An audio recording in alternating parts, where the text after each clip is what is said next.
శ్రీగురుభ్యో నమ. హరి ఓం. ముక్తా విద్రో మహిమణేలధవలచ్చాయి ముఖేశ్చరక్షణై యుక్తా విందు నిబద్ధన రత్న ముకుటాం తత్వార్థ వర్ణాత్మికాం గాయత్రీం వరదా అభయాం కుశకశం శుభ్రం కపాలాం గదాం శంఖం చక్రమధార విందయుగలం హస్తేర్వహం తీం భజే యో దేవ సవితాస్మాకం ధియో ధర్మధిగోచరః పరారయత్తస్యద్బర్గా సద్వరేణ్యముపాస్మహే సర్వం వేదమాత గాయత్రీ కటాక్షఫలసిద్ధ్యర్థం.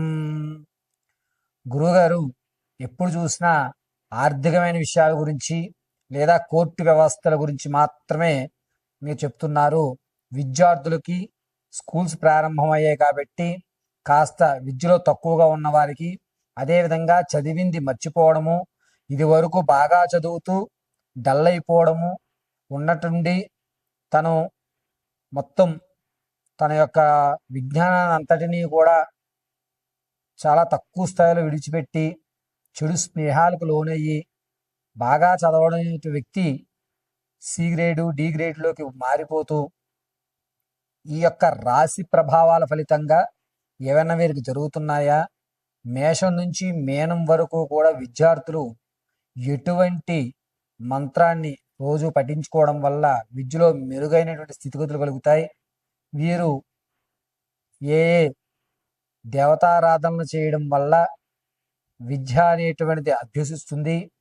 అన్నిటికంటే ముఖ్యమైనది విద్యే కాబట్టి అటువంటి విద్యార్థులు ఉన్నతమైనటువంటి చదువుకోవడానికి, చదివింది గుర్తు ఉండడానికి, మీరు పరీక్షల్లో ఉత్తీర్ణులు అవ్వడానికి, అదేవిధంగా నిరుద్యోగులకి ఎప్పటి నుంచో ప్రయత్నాలు చేస్తూ ఉద్యోగం రాక కాంపిటేటివ్ ఎగ్జామ్స్లో 10, 2, 5 మార్కులతో శృతిలో మీ ఉద్యోగాన్ని కోల్పోతున్నటువంటి వారికి ఇలా కేవలము ఈ ఎపిసోడ్లో విద్యార్థులకి నిరుద్యోగులకి సంబంధించిన విషయాన్ని మనం చర్చిద్దాం. మేషం నుంచి మీనరాశి వరకు కూడా ఏ ఏ రాశి వారు ఎటువంటి ఆరాధన చేయాలి, ఎటువంటి నియమాలు పాటిస్తే ఉద్యోగ ప్రాప్తి, అదేవిధంగా విద్య చక్కగా అభ్యసించడం అనేటువంటి పూర్తి విషయాన్ని మనం చర్చించుకుంటూ అసలు విద్యార్థుల్ని ఉన్నతంగా తీర్చిదిద్దాలంటే చదువుని ఎప్పుడు చదువుకోవాలి, ఏ సమయంలో చదువుకోవాలి అనేటువంటి విషయాలను కూడా పూర్తిగా మనం చర్చిద్దాం. విద్యార్థులు చదువుకునే టైము తెల్లవారుజామున 5 గంటల నుంచి 6:30లోగా చదువుకోవాలి.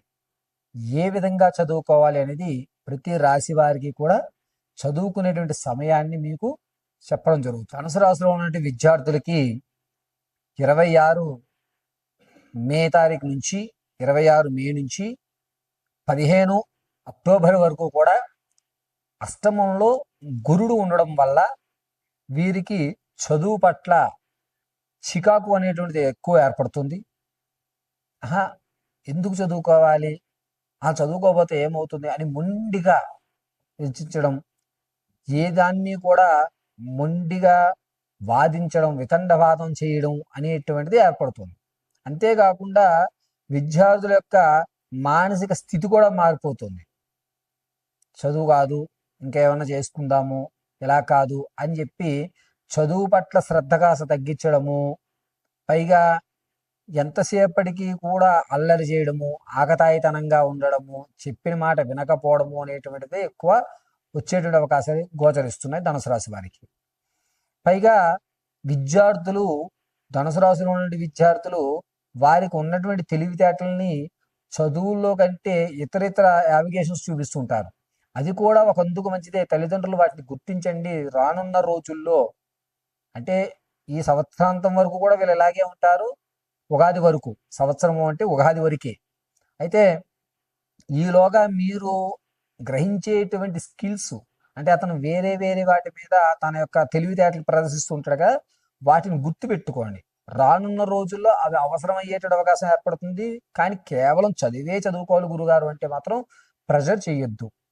ప్రెషర్ పెట్టడం వల్ల మానసికంగా అనేకమైన ఇబ్బందులు వచ్చి పిల్లవాడికి నిత్యము తలపోటు వచ్చేటువంటి అవకాశం ఎక్కువ గోచరిస్తుంది. కాబట్టి ధనుసు రాశిలో ఉన్నటువంటి విద్యార్థుల్ని ప్రెషర్ పెట్టడం అనేటువంటిది అక్టోబర్ 15వ తారీఖు వరకు ప్రెషర్ పెట్టకండి. చదువు బాగా చదువుతావు నువ్వు ఎందుకని వాటి మీద కాన్సన్ట్రేషన్ చేస్తున్నావు, ఆ తెలివితేటలు ఇక్కడ వాడు, నువ్వు మంచివాడివి, ఇలా అతనికి పాజిటివ్గా మనం వైబ్రేషన్స్ ఇవ్వాల్సిందే తప్ప విద్యార్థులను మాత్రం ప్రెషర్ చేయడానికి ధనుసు రాశి వారికి లేదు పిల్లల్ని. కాబట్టి కొంచెం జాగ్రత్తగా పిల్లలతో టైం ఎక్కువ స్పెండ్ చేసేటువంటి అవకాశం ఏర్పరచుకోండి. వీరు బంధువర్గానికి వ్యతిరేకంగా ఇంట్లో వాళ్ళకి రోతపూరితమైనటువంటి వాతావరణాన్ని ఏర్పరుస్తున్నారు. వాళ్ళు మనం చూసారా, ఆ వాళ్ళకి చదువుకోవడం, ఆడుకోవడం, తర్వాత జ్ఞానం సంపాదించుకోవడం, ఈ 3 పనులు ఉండాలి పిల్లలకి. కానీ ధనుసు రాశిలో ఉన్న పిల్లవాడికి అనవసరమైనటువంటి విషయాల్లో జోక్యం చేసుకుంటూ ఉంటారు. కాబట్టి ధనుసు రాశిలో ఉన్నటువంటి పిల్లలు తల్లిదండ్రులు కొంచెం జాగ్రత్తగా నెమ్మదిగా పిల్లవాడి యొక్క ప్రవర్తన మారుతోంది కాబట్టి సరస్వతి హోమాన్ని కానీ లేకపోతే హయగ్రీవ స్తోత్రాన్ని, హయగ్రీవ హోమాన్ని చేయించడం అత్యంత అద్భుతంగా ధనుసు రాశి వారికి కలిసి వస్తుంది. లేదా మీరు ప్రతిరోజు కూడాను మహాభారతం పుస్తకానికి, మహాభారతమే భగవద్గీత కదా, మహాభారతం పుస్తకానికి పిల్లవాడి చేత పసుపు పుష్పం పెట్టించి ఒక్కసారి నమస్కారం చేయించుకుని పిల్లవాడిని తన పని తను చేసుకోమనండి. వీలుంటే కాస్త చదవగలిగిన వాళ్ళు ఉంటే మహాభారతంలో ఉన్నటువంటి విషయాలను చెప్పడానికి చూడండి. అది కూడా లేకపోతే ప్రతిరోజు కూడా శ్రీకృష్ణుడి గుడికి తీసుకువెళ్ళండి పిల్లవాడిని. శ్రీకృష్ణుడి గుడికే తీసుకువెళ్ళండి. వెంకటేశ్వర స్వామి వారు కాదు, శ్రీకృష్ణ దేవాలయానికి తీసుకువెళ్ళి స్వామివారికి తులసిమాల, ఒక కమలా పువ్వు ఇవ్వండి. దీనివల్ల ధనుసు రాశిలో ఉన్నటువంటి విద్యార్థులు ఆగతాయితనము, మొండి వైఖరి అనేటిది కొంచెం తగ్గి కాస్త పాజిటివ్ ఎనర్జీ అనేటువంటిది ఏర్పడుతుంది. హయగ్రీవ స్తోత్రం మీకు యూట్యూబ్లో దొరుకుతుంది. అది ఎర్లీ మార్నింగ్ అయినా పెట్టేయండి. యూట్యూబ్లో పెట్టి పిల్లవాడికి పాలు కలుపుతూ హయగ్రీవ స్తోత్రం మీరు కూడా చదువుతున్నప్పుడు మీరు సింగ్ చేస్తూ చక్కగా పాలు కలిపి ఇవ్వండి. పంచదార, బూస్ట్, వాట్ ఎవర్ ఇట్ మీరు ఏం వేసుకుంటే అది చక్కగా కలుపుతూ హయగ్రీవ స్తోత్రం వస్తున్నప్పుడు దాన్ని చదువుతూ హయగ్రీవాయ నమో నమః అని చెప్పేసి ఇచ్చేసేయండి.